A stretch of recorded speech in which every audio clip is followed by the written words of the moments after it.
Hey guys, this is Upen and welcome back to our daily editorial analysis section for the beginners. Friends, as you can see, today's editorial is plugging the leak on the GM rice controversy. There is a controversy of genetically modified rice. तो क्या controversy है इसके बारे में पढ़ेंगे. India must assure importers that it produce is compliant with trade demand on GM foods. तो India को assure करना पड़ेगा अपने इम्पोर्टर्स को कि जो ये प्रोड्यूस है इंडिया का, ये जीएम फूड डिमांड, जीएम मतलब होता है जेनेटिकली मॉडिफाइड फूड्स, जो डिमांड है उनसे कंप्लायंस करता है, उनके अकॉर्डिंग ही वो उनको एक्सपोर्ट कर रहे हैं. क्यों ये कंट्रोवर्सी क्या हुई इसके बारे में पढ़ते हैं. पहले जल्दी से इस पैसेज को स्किम करेंगे एंड देन उसकी एनालिसिस करेंगे. Since June the export about 500 ton of rice from India has triggered an uproar in several European countries on the ground that it was genetically modified rice. This emerged during a check by the European Commission's Rapid Alert System for Food and Feed that was testing rice flour by the French company Westhu.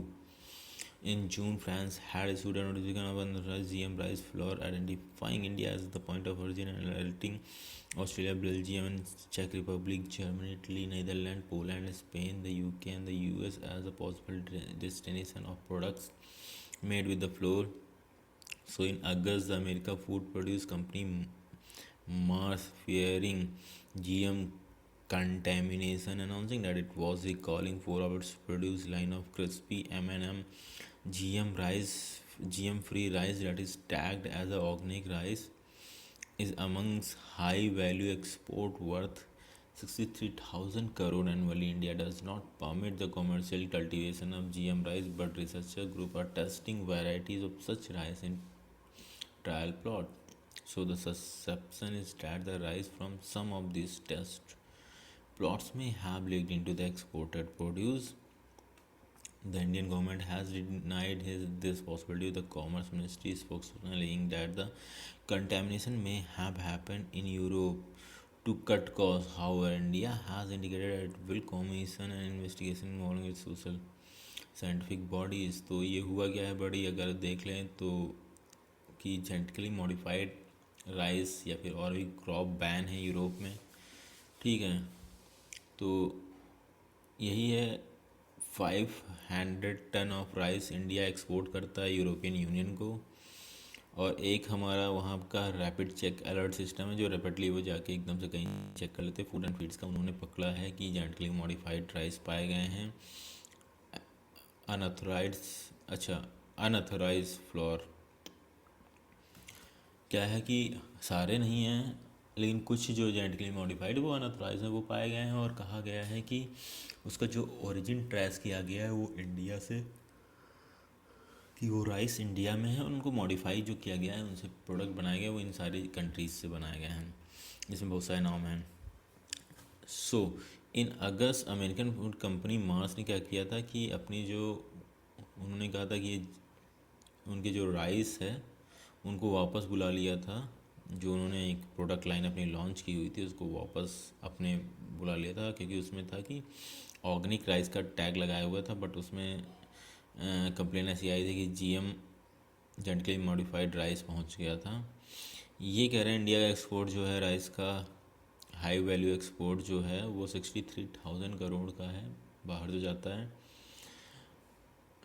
India permit नहीं करता है जो genetically modified rice हैं उनको commercially cultivate करने के लिए permit नहीं करता है. लेकिन रिसर्चर्स ने कहा कि कुछ प्लॉट में जो ट्रायल्स चलते रहते हैं शायद वहाँ से मिक्स हो सकता है, लीक होके जाके उनसे मिक्स हो गया हो, एक्सपोर्टेड प्रोडक्ट्स में वो लीक हो गया हो. मिनिस्ट्री ने कहा ऐसी पॉसिबिलिटी को डिनाई किया है और ये कह रहे हैं कि कॉस्ट को कम करने के लिए क्या पता यूरोप में ही ऐसा कंटेमिनेशन हो गया हो, उन्होंने ही मिला दिया हो, वहीं से मिक्स हो गया हो. तो इसीलिए इंडिया कह रही कि एक वो इन्वेस्टिगेशन बॉडी बिठाएगी, साइंटिफिक इन्वेस्टिगेशन होगी उसकी. India's history of crop modification using GM is one of the test plants finding their way to commercial cultivators before they were formally cleared. Thus, BT cotton was widely prevalent in former field before being cleared, though they have not been cleared. But BT brinjal and herbicide tolerant cotton varieties too had been detected in former field, though the Genetic Engineering Appraisal Committee is the apex regulator of GM crop. It is mandated that trials of GM crops obtain permission from state because of the close connection between farmers and the state agriculture university, which are continuously testing new varieties of crop, applying all kind of scientific experimental, ranging from introducing trans genes to other non-transgenes modification method. And the challenge of ensuring that trial plots are strictly segregated from the farm. There is a possibility the seeds may transfer within plots because many Indian farmers are dependent on European import. The center must rush to ensure imports that India produce is compliance with their trade demands. The fraction history of GM crop in India means that passion often rule over reason on question of the safety of GM crops. And so India must also move to ensure that research into all approach GM or non-GM should not become a casualty in this matter of export quality compliance. तो होता क्या है कि हाँ India में देखा गया है कि GM क्रॉप की एक हिस्ट्री रही है कि जेनेटिकली मॉडिफाइड क्रॉप्स उगाई जाती हों, और ये हिस्ट्री रही है कि जो जेनेटिकली मॉडिफाइड क्रॉप हैं वो टेस्टिंग वो जो टेस्टिंग में होते हैं उनका भी टेस्ट चल रहा होता है, वो जब तक क्लियर नहीं हो जाते हैं, जब तक उनको क्लियर नहीं किया जाता है कि ये यूज़ करने लायक हैं, उससे पहले ही वो फील्ड में पहुंच जाते हैं। ऐसा देखा गया है बहुत बार कि किसान उनको उगाने लगते हैं, तो कॉमर्शियल कल्टीवेशन उनका स्टार्ट हो जाता है before testing has been cleared. दस BT cotton was widely prevalent in form of field. Okay, तो क्या था कि बीटी कॉटन हमने सुना था कि काफ़ी प्रिवलेंट हो गई थी, इवन वो क्लियर भी नहीं हुई थी, फिर भी हमको काफ़ी सारे फॉर्म लैंड में पाई गई थी। बीटी ब्रिंजल पे तो बहुत ज़्यादा ही केस चला था। बैगन जो होते हैं ब्रिंजल बीटी क्वालिटी या बीटी जो भी होगा वो मॉडिफाइड थे, बीटी कहते हैं उनको, उसका नाम था। और हार्बिसाइड टॉलरेंट कॉटन वैराइटीज़, ये सारी चीज़ें जो बनाई गई थी ये क्लियर नहीं हुई थी, फिर भी ये हमारे खेतों में बहुत ज़्यादा पाई जा रही थी, कॉमर्शली प्रोड्यूस क्रॉप में पाई जा रही थी। दस कि ये जो जेनेटिक इंजीनियरिंग अप्राइजल कमेटी है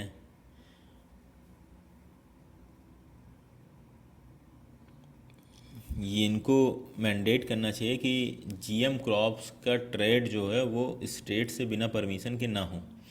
तो ये जो कमेटी है जो इस चीज़ को मेंटेन करती कि ऐसा ना हो, क्योंकि क्या है कि फार्मर्स और एग्रीकल्चर यूनिवर्सिटीज़ में बहुत क्लोज कनेक्शन होता है,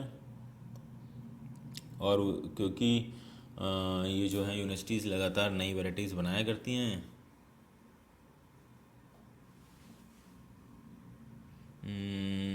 ओके, ट्रायल प्लाट्स ओके, तो क्या कहते हैं कि फार्मर्स और इनमें काफ़ी क्लोज कंडीशन है, जो ये यूनिवर्सिटीज़ लगातार यूनिवर्सिटीज़ में रिसर्च चलता रहता है, नई क्रॉप बनाया करती हैं।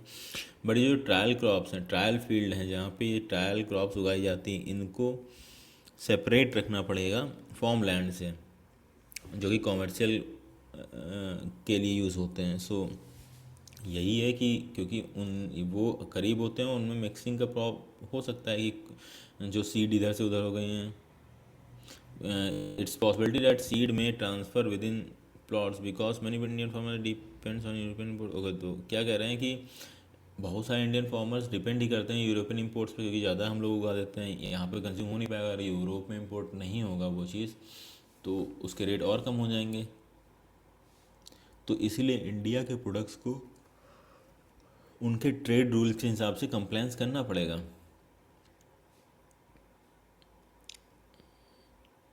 तो इंडिया को इसीलिए इंश्योर करना पड़ेगा जो उसके जीएम और नॉन जीएम क्रॉप्स पे रिसर्च चल रहे हैं वो कैजुअलिटी ना बन जाए उनके एक्सपोर्ट क्वालिटी कंप्लायंस के लिए, कि आप तो अच्छा रिसर्च कर रहे हो जीएम और नॉन जीएम क्रॉप्स पे, बट उसकी वजह से हमारी कोई एक्सपोर्ट्स पे फ़र्क ना पड़े, इसको इंश्योर करना पड़ेगा। सो जेनेटिकली मॉडिफाइड क्रॉप्स की बात थी फ्रेंड्स, हम लोगों ने स्किम किया और काफ़ी ज़्यादा डाटा निकल के आ भी गया है, ज़्यादा पॉइंट्स नहीं थे इसमें। पहले बताया गया व्हाट्स द मैटर, कंट्रोवर्सी है क्या। बताया गया 500 टन यूरोप में चावल जाता है इंडिया का। On the ground that it was genetically modified rice has triggered an uproar in several. तो 500 टन जो चावल गया है और उसमें कहा जा रहा है कि जेनेटिकली मॉडिफाइड था, वहाँ पे पूरी यूरोपियन कंट्रीज़ में ट्रिगर हो गया है। वहाँ की food rapid alert system for food and feed ने ये पकड़ा है कहीं पे, और उनका कह रहा है कि ओरिजिन जो है ये चावल का ये इंडिया से है ये जो, और इनको जो बनाया गया है इन कंट्रीज़ में, इन कंट्रीज़ में पहुंचाया गया है। तो वो रिसर्च हुई और उसमें हम लोगों ने ये भी देखा कि 63,000 करोड़ एनुअली हमें यहाँ से मिलता है एक्सपोर्ट से क्रॉप राइस के। और इसके रीज़न बताया जा रहे हैं कि क्या पता लीक्ड हो गया हो, जो हमारे प्लॉट्स होते हैं जहाँ पे हम लोग टेस्टिंग करते हैं वहाँ से हमारे फार्मर्स के फॉर्म में लीक हो गया हो, और इंडिया ने कहा है कि क्या पता आपकी कंपनीज़ ने ही कॉस्ट को कट करने के लिए ऐसे क्रॉप्स को इन्वॉल्व कर लिया हो। इंडिया की हिस्ट्री बताई क्रॉप मॉडिफिकेशन में, और ये भी बताया कि कैसे कि हमारी क्रॉप बिना यू नो बिना सर्टिफाइड हुए ही पहले ही फॉर्मलैंड में पहुंच जाती हैं। देखा गया है ऐसा, ब्रिंजल जो बीटी ब्रिंजल थी, बीटी कॉटन थी, और भी सारे जो वैरायटीज़ हमारी पास नहीं हुई थी बट उनको फॉर्मलैंड में देखा गया था। तो यही आखिरी में कहा गया कि ऐसा ठीक है, हम लोग जो हैं इन पे ध्यान देना चाहिए कि प्लॉट्स से इधर से उधर ट्रांसफ़र ना हो जाए। ये भी कहा गया फार्मर्स का यूनिवर्सिटीज़ के साथ बहुत अच्छा रिलेशन होता है, वहाँ से ट्रांसफ़र हो सकता है क्योंकि यूनिवर्सिटीज़ लगातार कोई ना कोई वैराइटीज़ बनाया करती हैं नहीं। और बट हमें ये ध्यान देना होगा कि हमारी जो रिसर्च चल रहा है जीएम पे, वो हमारे एक्सपोर्ट पे इफेक्ट ना करे, क्योंकि हमारे फार्मर्स डिपेंड करते हैं यूरोपियन यूनियन में, एक्सपोर्ट पे ही डिपेंड करता है सारा फार्मर्स का। तो this was our passage for today friends. I don't think अभी हमें सारी चीज़ें समझ में आ गई हैं, कुछ ऐसा वकैब्स भी नहीं दिखी जिसकी हमें दोबारा जाके पढ़ने की ज़रूरत पड़े। कम्प्लीटली समझ में आ गया ये पूरा पैसेज, और आप भी जाइए एक बार और इसको अच्छे से पढ़िए। आई होप आपको भी समझ में आएगा, काफ़ी इजी पैसेज था। So that's it for today, thanks for watching this video again. I'll see you guys tomorrow. Till then, take care. Bye bye. And हाँ, अगर आपको वीडियो अच्छा लगा हो तो प्लीज़ चैनल को सब्सक्राइब कर लें, वीडियो को लाइक कर लें, दोस्तों के साथ शेयर कर दें। Thank you.